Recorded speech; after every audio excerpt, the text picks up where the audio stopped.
Olá, bem-vindos ao programa Argumentos. Nessa edição, o nosso tema são os recursos para as polícias estaduais. Quem conversa conosco sobre o assunto é o senador João Capiberibe, ele que é autor de uma proposta de emenda à Constituição que cria fundos que possibilitam o melhor aparelhamento e remuneração desses profissionais.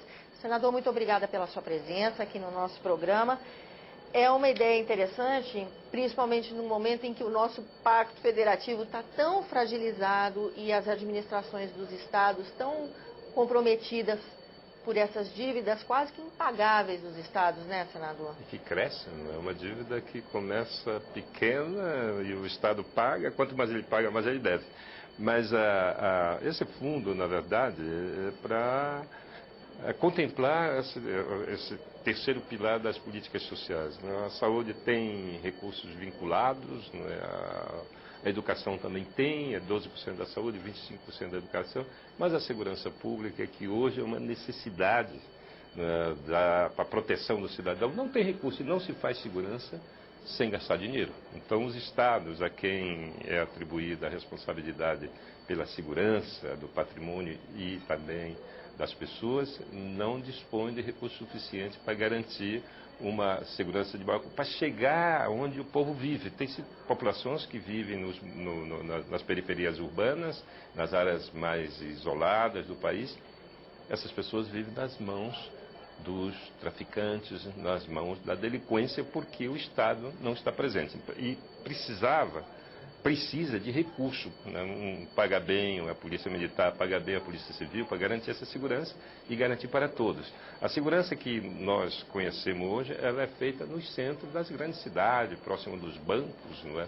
Próximo das repartições públicas, mas na medida que você se afasta do centro da cidade, você não vê um policial, né? Então, é evidente que a gente precisa de dinheiro para poder garantir a presença da polícia, a presença da segurança ali, protegendo o cidadão. E a partir da proposta que o senhor faz, de onde viriam os recursos para esse fundo? Como é que é a estruturação desse fundo, né? Pois então, a ideia é identificar a fonte do recurso, né? Eu acho que isso foi uma preocupação, até porque o parlamento é acusado de gerar despesas sem identificar a fonte de receita. Então eu tive essa preocupação de identificar essas fontes. Primeiro, destinar uma parcela daquilo que é arrecadado sob venda de munição e de armamentos, né? Que, aliás, é a causa de muita violência. Então, um percentual sobre isso, ou uma parcela desses impostos, não é, do IPI, por exemplo, do ICMS, do próprio ISS, que é pago pelas empresas de vigilância privada, destinar uma parcela desse recurso para constituir o Fundo Nacional de Desenvolvimento da Segurança Pública. Também e buscar nos bancos, que eu acho que também demandam esse serviço, exatamente, né? Necessitam de garantias, necessitam de proteção para os seus caixas eletrônicos, para as suas agências bancárias. Então, mas a ideia não é agravar, mas onerar o cliente do banco. O correntista. Não, o correntista já paga muita taxa, eu vejo no final do mês ali está um desconto muito grande, não é? Pelas movimentações que você faz, então nós não queremos mais onerar o correntista. Então o que é que nós fizemos? Nós estamos propondo que do lucro líquido... Que não é pequeno desse segmento, olha, né? O Itaú, agora nesse semestre, no primeiro semestre, teve 10 bilhões de lucro líquido. Então nós estamos propondo 3% do lucro líquido. Só o Itaú poderia dar uma contribuição, né, de 300 milhões para a segurança pública. Isso daria uma ajuda enorme, não é? E eu creio que deve chegar em torno de 80 a 100 bilhões de reais anual o lucro líquido dos bancos, que nos daria já uma base boa para o fundo. Seria uma maneira de aumentar essa responsabilidade social desse setor tão lucrativo. E proteger a propriedade desses bancos que também. Que demanda esse serviço do Estado. Então eu acho... E tem outras fontes que nós estamos estudando, não é? E além dessa... E nós estamos fazendo algumas audiências públicas nos estados, fizemos em Campo Grande, no Mato Grosso do Sul, fizemos em Goiânia, vamos fazer em breve em Belo Horizonte, e nós estamos recebendo muitas contribuições, não é? Sugestões, ideias, para ampliar a busca de fontes de financiamento desse fundo. Ou seja, por onde passam as audiências públicas, a sociedade está receptiva à ideia, né? Muito receptiva, há uma mobilização grande, né? E principalmente daqueles profissionais que se dedicam à segurança pública, que reconhecem que os estados têm dificuldades de sozinhos sustentar essa segurança que o cidadão precisa.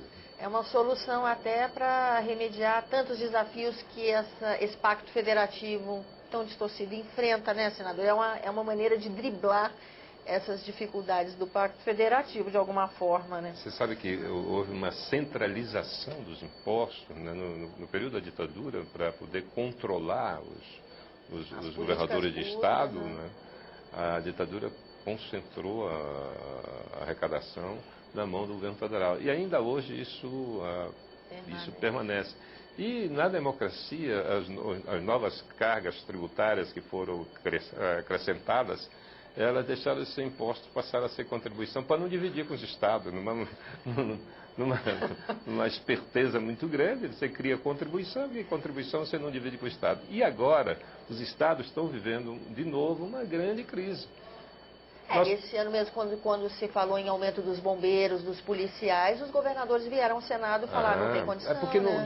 A PEC que propunha esse piso salarial para os profissionais de segurança pública, ele não identificava a fonte de receita. Então, iria recair nas costas dos governadores, evidentemente que eles reagiram.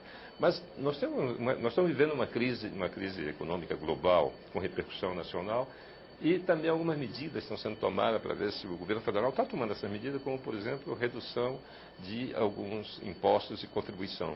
Zerou a CID. Zerou a CID, os estados perderam receita. Zerou o IPI dos carros. Os estados perdem receita.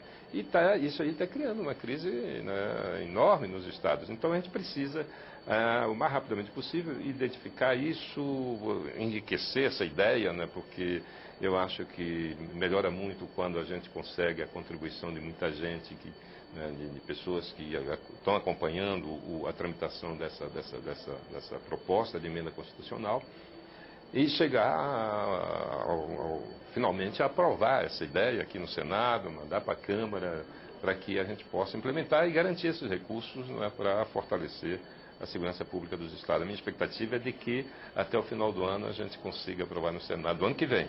De 2013, de 2013, aprovar aqui no Senado. Para finalizar, só faltou um detalhe da gente falar do fundo, que é com relação à fiscalização desses recursos, né? Olha, pelo TCU, né? O TCU vai fiscalizar, mas também a aplicação dele será feita pelos conselhos estaduais de segurança pública, com a obrigatoriedade de prestar contas em tempo real, né, que a lei complementar 131 prevê, e também reforçada pela lei de acesso à informação. O que é necessário, eu faço um apelo a quem está nos assistindo, para que a gente se mobilize para poder fazer esse acompanhamento. Em cada portal de transparência dos estados, das prefeituras, você vai encontrar ali o detalhamento das despesas. Então é bom que o cidadão acompanhe em que e como está sendo gasto os recursos do contribuinte, os impostos de cada um. Porque as instituições públicas por si só, elas não se fiscalizam, elas se associam e isso termina prejudicando o contribuinte, prejudicando os serviços. Senador, muito obrigada pela sua presença no nosso programa, e a você que nos acompanha, muito obrigada pela atenção. Eu sou Tânia Horman, esse é o programa Argumento. E se você quiser falar conosco, 0800 61 2211, ligação gratuita, ou acesse www.senado.leg.br/TV.